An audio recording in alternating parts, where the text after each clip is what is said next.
Well, here we are in Fort William.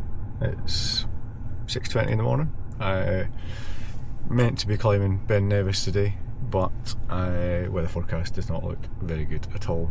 Here for a winter skills course, so I was hoping to learn a bit about crampons, ice axe, navigation, but it's going to be very misty first thing. I think it's due to start raining midday, and wind is to be pretty fierce at the top, so it'll be interesting to see how high we actually go if it actually happens. So waiting here outside the Alexandra Hotel for Callum, and we're just going to head off to Ben Nevis Visitor Centre, meet the others and see how it goes. So I'll check in later. So after instructions and a briefing from our guides, Christina and Mike, we'd agreed that heading for the summit wasn't going to be on the cards for today, given the potential for 90-mile-an-hour gusts at the summit and heavy rain expected to roll in later that morning. We left our winter kit, like ice axes, behind and set off for the north face where we could maybe get some shelter from the wind, and we'd instead focus on navigation and map reading skills for the day.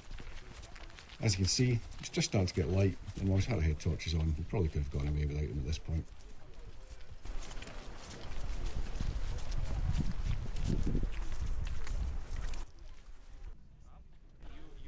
So this was our first stop.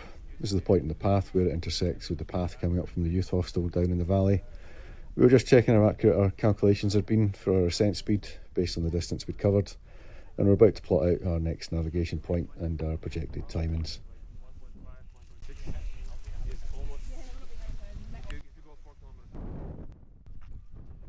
We carried on up the main path, and you'll see that I'm struggling to stay upright at times and really having to rely on the walking pole and the wind. We hadn't yet seen any rain, and other than the high winds, it was actually quite mild. I was maybe starting to regret starting out with my waterproof trousers on from the start. The wind was coming from the southwest, right in the face of the mountain. You can't quite make it out in the video, but there's times when the small waterfalls off to the right were actually going up rather than down. At the fork in the path, up ahead, we went left rather than right, heading over the plateau to the north face.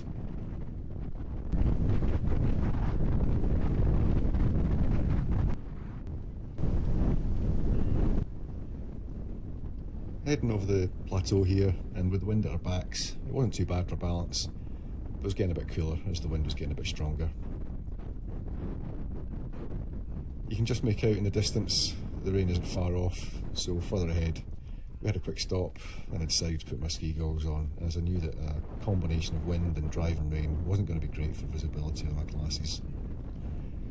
We got a real good soaking before we got off the plateau, but dropping down from it, we got a fair bit of respite from the wind.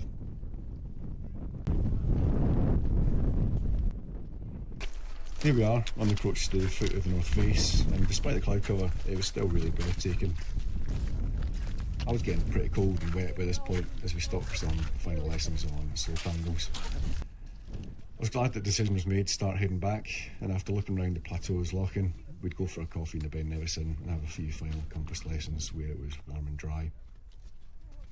Sadly, on the way back, Liam's bright orange rucksack came off and might be in Inverness by now.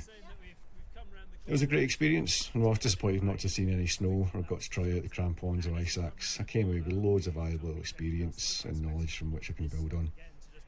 Thanks again to Christina and Mike at Maximum Adventure for a great day out, sharing their knowledge and experience with us and keeping us safe out on the mountain. As a real novice on the mountains, can't recommend a skills course enough to learn the basics, particularly if you intend to venture out in the winter. So for now, Munro number 2 evaded me, but I'll be back.